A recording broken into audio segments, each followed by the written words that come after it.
بسم الله الرحمن الرحيم.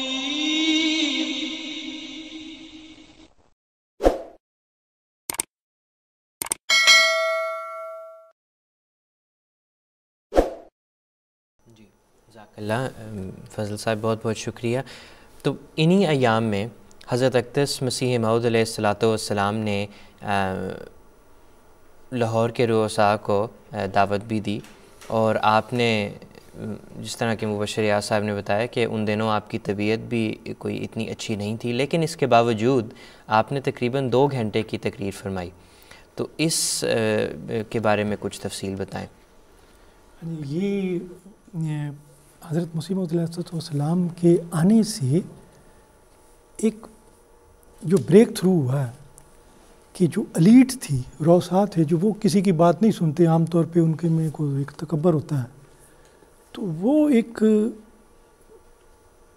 اس طرح متوجہ ہوئے ہیں۔ پھر 17 مئی کا دن طے پایا۔ اس میں ایک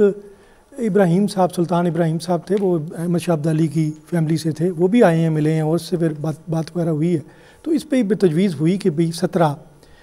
مئی کو ایک جلسہ ہو جس میں یہ لوگ آئیں گے۔ لیکن جب یہ طے پا گیا تھا تو حیرت انگیز طور پہ یہ واقعہ ہوا کہ آپ کی طبیعت خراب ہو گئی اسی اس حال کی تکلیف کی وجہ سے، اور آپ نے حضرت خلیفہ مسیح اول رحمہ اللہ رضی اللہ تعالیٰ عنہ کو ارشاد فرمایا کہ آپ ان سے خطاب کریں۔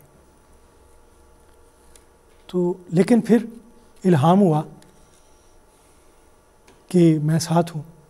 تو وہ پھر حضرت مسیح موعود علیہ السلام تشریف لے آئے، اور آپ نے 2 گھنٹے تک، جیسے آپ کہہ رہے ہیں، کچھ تھوڑی سی زیادہ ایک تقریر کی۔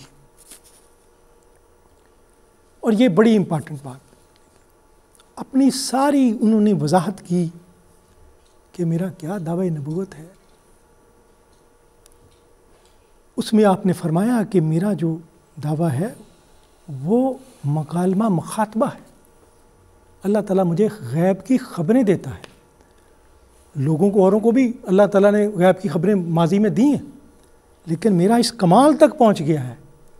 کہ میرا نام نبی رکھا گیا۔ لیکن خدا نہ خواستہ اس قسم کی نبوت کہ میرا اسلام سے تعلق نہیں ہے،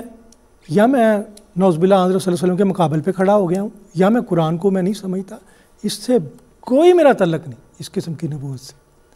ہرگز یہ مطلب نہیں ہے میرا۔ تو ہم تو احیاء کے لیے کھڑے ہیں، قرآن کے لیے، حضرت صلی اللہ علیہ وسلم کی عظمت کے لیے کھڑے ہوئے ہیں۔ ہمارا صرف جو ہے یہ نزاع لفظی ہے، لیکن ایک دوسرے لوگوں کا ہوتا ہے، ایک چالاکی ہوتی ہے، جیسے کہ لوگوں کے، دیکھیں دنیا میں کوئی بندہ جو اسلامی تاریخ کا جب ہم جائزہ لیتے ہیں، حضرت مسیح موعود علیہ السلام بار بار یہ کیوں وضاحت کرتے کہ لوگوں کو یہ جو علماء نے گرد و غبار کھڑا کر دیا ہے کہ ایکسپلائٹ کر کے لوگوں کو اپنی عربی کی گرامر اور اس قسم کے جو لوگوں کے جھوٹے پراپیگنڈے کر کے اس کو دور کیا جائے، تو ڈائریکٹ حضرت مسیح موعود علیہ السلام نے، آپ دیکھیں کہ حضرت امام حسین شہید ہوئے، ان پہ کفر کا فتویٰ لگا، اور وہ جو عبداللہ بن سبا تھا، وہ سر مبارک ان کا پڑا ہوا، اور وہ مسواک کر رہا تھا اپنے، اور وہ مسواک ان کے ہونٹوں پہ مار رہا تھا، اور ایک بندے نے کہا کہ پرے کرو، میں نے حضرت صلی اللہ علیہ وسلم کو ان ہونٹوں کو چومتے ہوئے دیکھا۔ تو نہیں، آپ دیکھیں کہ اس قسم کے طریقے علماء کے ہوتے ہیں، ہتھ کنڈے۔ پھر امام ابو حنیفہ جیل میں ان کا انتقال ہوا، ان کا امام مالک کو کوڑے پڑے، وہ ہاتھ باندھ کے نماز نہیں پڑھ سکتے تھے،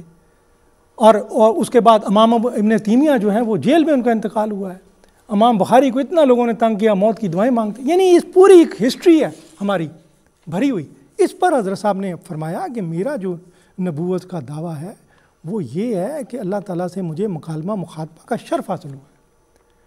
اور غیب کی خبریں اللہ تعالیٰ نے مجھے دی ہیں، میں احیاء کے لیے کھڑا ہوں، حضرت صلی اللہ علیہ وسلم کی حدیث میں اس کا نام نبی رکھا گیا، اس لیے میرا نبی۔ تو ایسی کوئی نبوت نہیں نعوذ باللہ کہ میں قرآن کو، ہم تو قرآن، میں حیران ہوتا ہوں ان مولویوں پہ کہ حضرت مسیح موعود علیہ السلام تو فرما رہے ہیں کہ قرآن کا ایک شوشہ بھی میں نہیں کر سکتا، اس کی حکم کے نیچے ہوں، اور ان کو اتنی جرت ہے۔ مولانا مودودی صاحب سے ایک سوال ہوا کہ 2 جڑواں بہنیں ہیں، ان کی یہ بازو آپس میں جڑے ہوئے ہیں پیدائش کے موقع پہ، ان کی شادی کیسے کرنی چاہیے؟ تو مولانا مودودی رسل الرسائل میں فرماتے ہیں، اور اس کے بعد وہ جو کتاب عبدالحمید صاحب کی کتاب خطبات بہاولپور، اس میں بھی یہ ریفرنس ہے کہ ان دونوں بہنوں کی کسی ایک مضبوط مرد سے شادی کر دینی چاہیے، حالانکہ قرآن پاک میں کلیئر کٹ آیا ہوا ہے کہ دو بہنوں کو ایک جگہ اکٹھا نہیں کر سکتے، لیکن اتنی یہ کرتے ہیں۔ تو اس پہ حضرت مسیح موعود علیہ السلام نے وضاحت کی، لیکن اس کے بعد جو اخبار میں رپورٹنگ ہوئی، اخبار میں رپورٹنگ یہ ہوئی کہ انہوں نے اپنے دعوی نبوت سے دستبرداری کا اعلان کر دیا۔ پھر حضرت مسیح موعود علیہ السلام کو اس کی وضاحت کی انہوں نے کہ بھئی یہ بات نہیں ہے، جو بات میں نے کی ہے